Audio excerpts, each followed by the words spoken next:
Video banjir menggenangi tenda pernikahan viral di media sosial.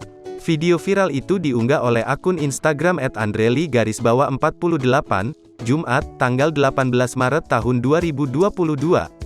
Untuk kedua mempelai Samawa, walaupun harus dengan terpaksa melangsungkan pesta pernikahan di atas genangan banjir, tulis @andreli_48 pada caption video unggahannya.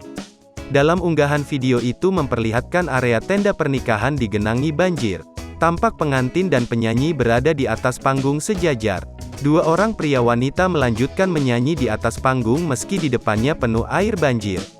Air banjir setinggi antar lutut dan pinggang orang dewasa itu merendam sebagian kursi-kursi tamu.